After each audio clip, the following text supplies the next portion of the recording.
Good morning and welcome to One Baha'i, that regular show where, I just sit back and tell a little bit about my own thoughts on the Baha'i faith. It's nothing official, just me, one individual, one Baha'i.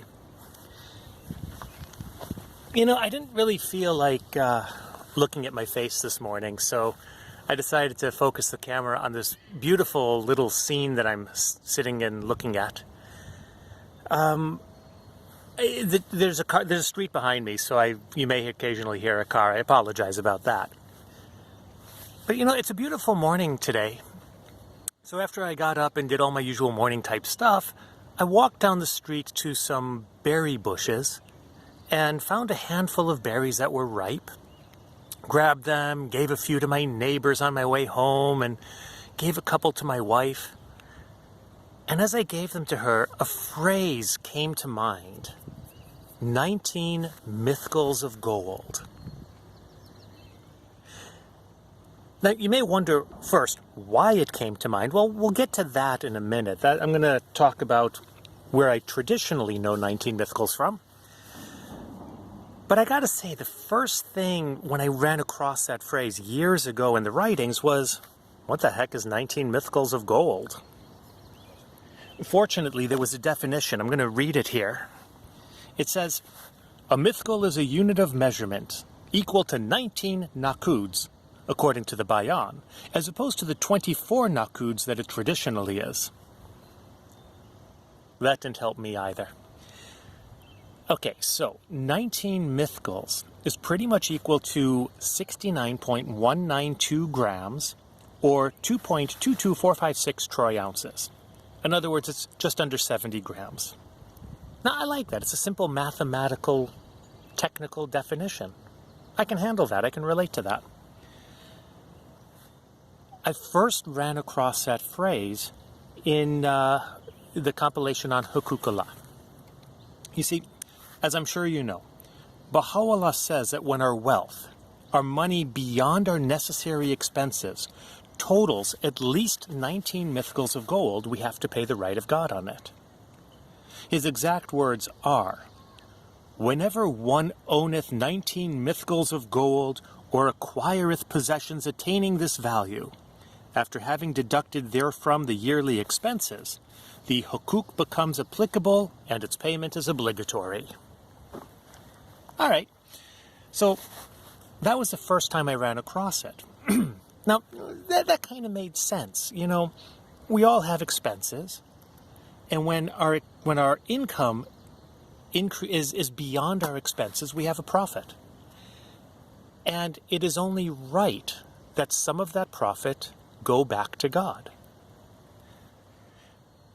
But it's not the only place where Baha'u'llah talks about 19 mithqals. Now, I understand that it's not applicable in the West yet, but he says that the dowry is supposed to be 19 mithqals. Now, city dwellers are supposed to pay a gold 19 mithqal dowry. Country dwellers get away with silver. Unlike some dowries, the Baha'i dowry is paid by the husband to the wife, not to the family.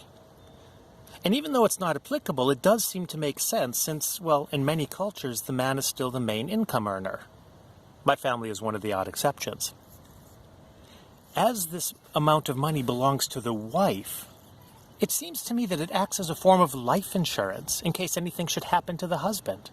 It would give her a bit of a cushion to help survive until she can begin to earn an income of her own. It made sense to me. And I appreciate that it is given to the wife and not to the family. After all, she's not property that you're buying. But, there is one other time where I found this phrase in the writings. And again, it's in the Kitabi Aqdas. He says, ye have been forbidden in the book of God to engage in contention and conflict, to strike another, or to commit similar acts whereby hearts and souls may be saddened. A fine of 19 mithqals of gold had formerly been prescribed by him who is the Lord of all mankind, for anyone who was the cause of sadness to another.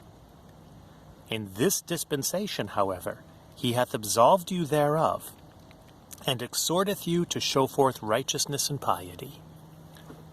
Okay, I'm really grateful that this has been absolved. I mean, 70 grams of gold for making someone sad?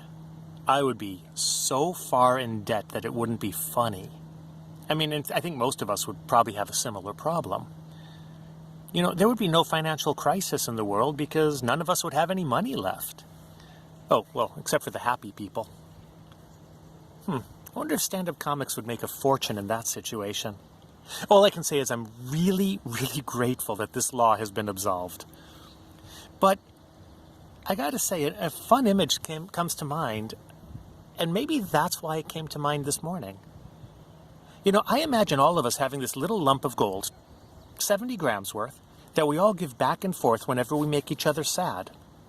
You know, it'd sort of be like the fruitcake of the Baha'i dispensation. You never actually use it for anything, it just gets passed along when you need to pay.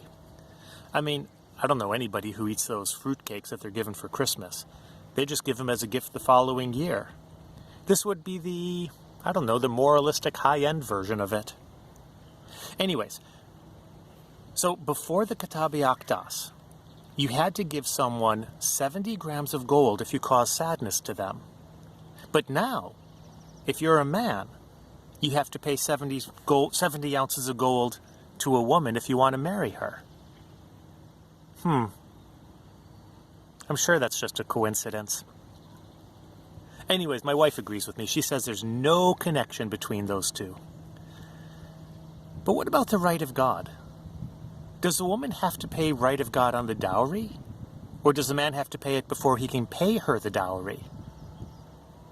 I have no idea. Anyways, it was just a phrase that came to mind this morning. I thought I would share a couple of thoughts about it while looking at this beautiful tree. So, you know my usual sign-off. If you feel like it, hit like, hit share. But most of all, enjoy the weekend. Be safe, be happy. Take care. We'll talk next week.